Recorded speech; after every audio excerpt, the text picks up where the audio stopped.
Former Senator Scott Brown with me now. Senator, great to see you. We know that you are supporting Donald Trump. He just mentioned in one clip that we played Dr. Ben Carson, but from South Carolina we have well-funded senators, Rubio, Cruz, main competitors. Does Donald Trump have to start fundraising in a more traditional way?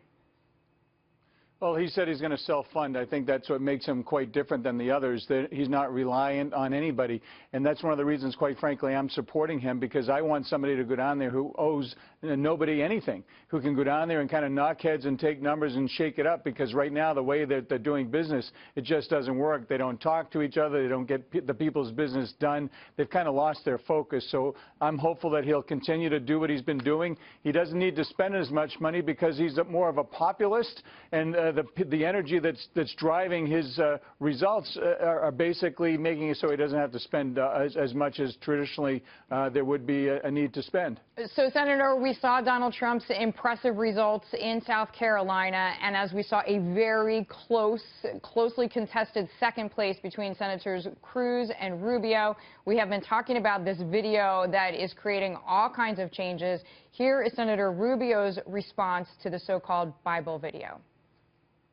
They actively promoted it and pushed it on people that somehow I had disrespected the Bible. I know exactly what I said to that young man. I said the answer to every question you'll ever have is in that book. And then I pointed to the book of Proverbs, which he was reading. I said particularly that one, which is a book of wisdom. And then for them to take a video and to transcribe words on it that are the complete opposite of what I said, it's incredibly disturbing. Senator, I just spoke with Tom DeLay. I'm sure you heard part of that conversation, but I'm going to ask you the same question I asked him. Is this a problem with the Cruz campaign because Senator Cruz is okaying this kind of tone?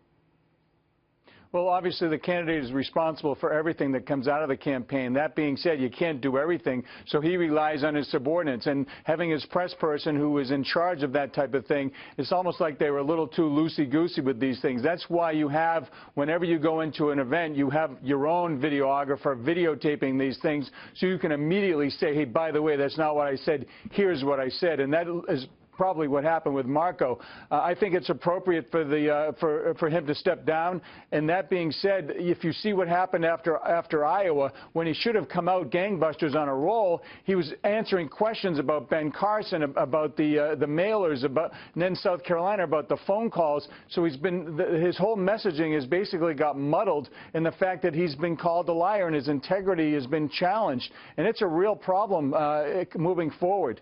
Senator, I can't believe, and I'm sure it's true, and of course it's true, but the fact that the candidates have to have their own videographers, that just underlines this kind of new environment that all of the politicians and all of the candidates are having to face. I want to ask you about Senator Cruz's response during a press conference earlier. I should underline that. He called the other candidates liars. It's pretty blunt. We're going to listen in.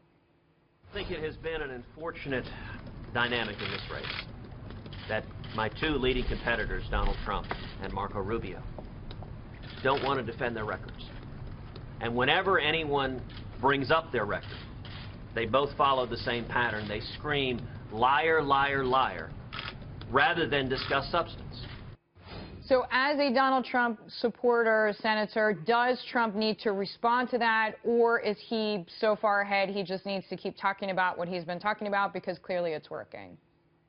Well, first of all, I like every one of the candidates, and I believe every one of them will make a better president than Bernie Sanders or Hillary Clinton. So let's start with that.